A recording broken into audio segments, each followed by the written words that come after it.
Hey everyone, welcome to day 4. Let me see if I can just adjust this a little bit, make it a little bit more straight. So today's challenge is another technique one. And like I said in the last one, for those of you who caught the day 3 live video, since I'm going to be traveling next week, I'm not going to be able to be at the piano based exercise stuff while I'm here at the keyboard.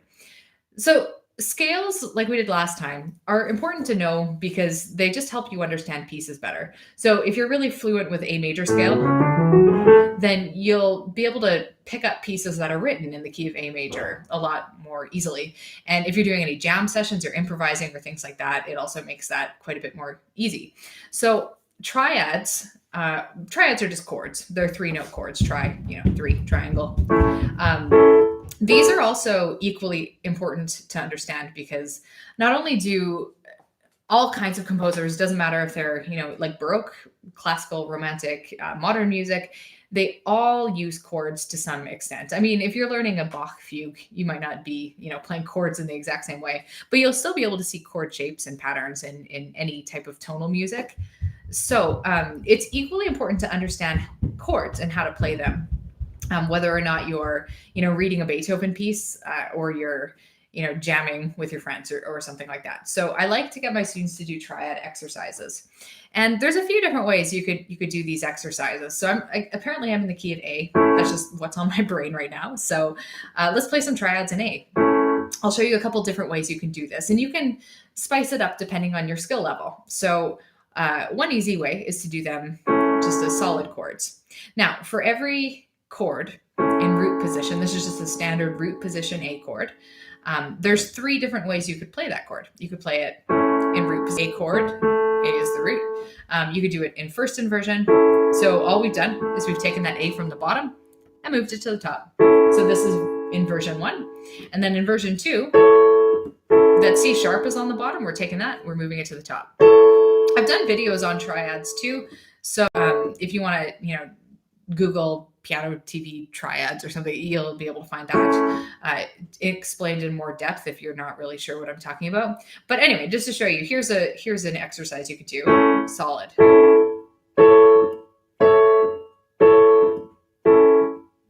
And just working on keeping them really tight and even, but so that's part of it. That's part of the technique aspect. Getting these like kind of rolled chords, you want to keep them really tight and controlled. But it's also teaching you about A chord in different spots. So you could kind of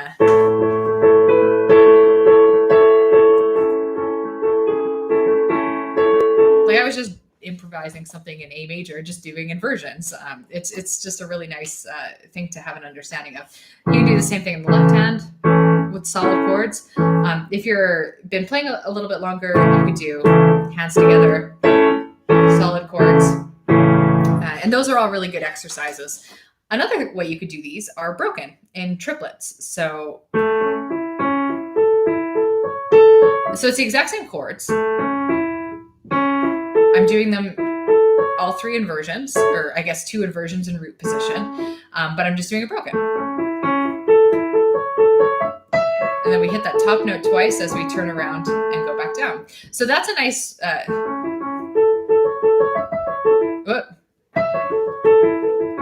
kind of messed that up, but that's a good way to practice like limberness. Again, you can do that in the left hand as well. You can do it hands together.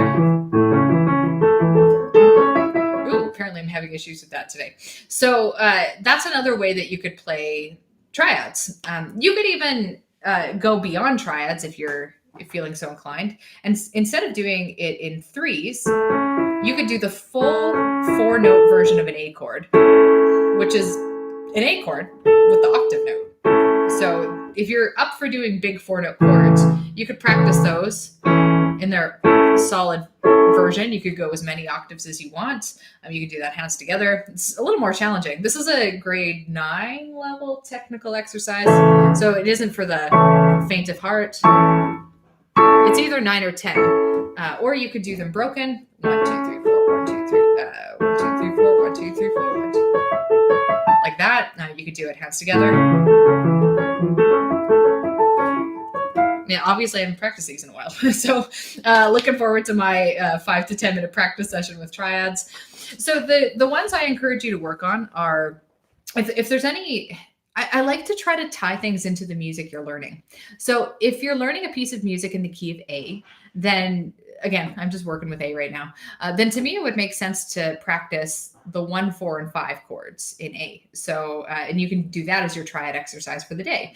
So the 1 is an A chord because A is your, if you're playing a piece in the key of A is your first chord.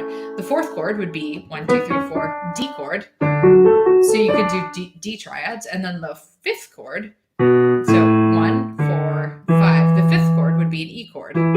So you could do E triads as well. So again, I just like to tie technique into what you're actually learning because I feel like that's how you end up digesting the things you're learning better. So if you're just kind of learning random chords and scales and stuff like that, like that's okay. That works for some people too, but you internalize something a little bit better if it's directly tied into something that you're actually learning on the piano. So if you're learning, I don't know, Chopin's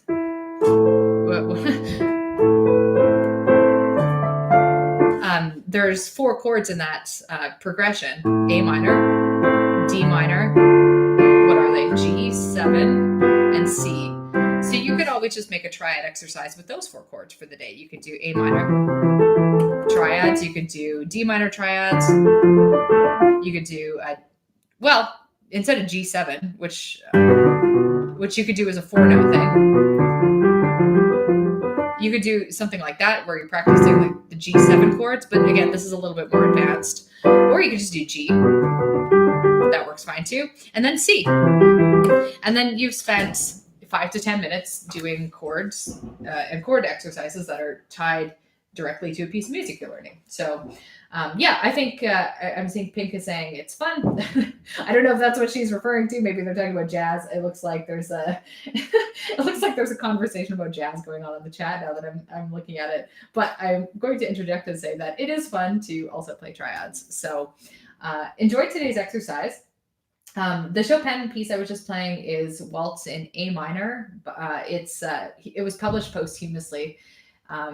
If you just put on YouTube Waltz in A minor, it'll come up. It's actually the easiest Chopin piece to learn. It's usually the one people start with when they're starting to get into Chopin. So that's a good one. That piece was on my brain because someone was just mentioned it that I was tutoring. So if you guys have any questions, let me know now. I'll just kind of scan your comments really quickly before heading out today. And as always, post your results in Facebook for those of you who have Facebook. Just turn on the video camera, 30 seconds of triad practice. Why not? It's a little bit of an accountability thing, right? Prove that you actually did the practice. Prove that you were actually, participating in the challenge by sharing it with other people. So with that particular Chopin waltz, it's a grade 6 level.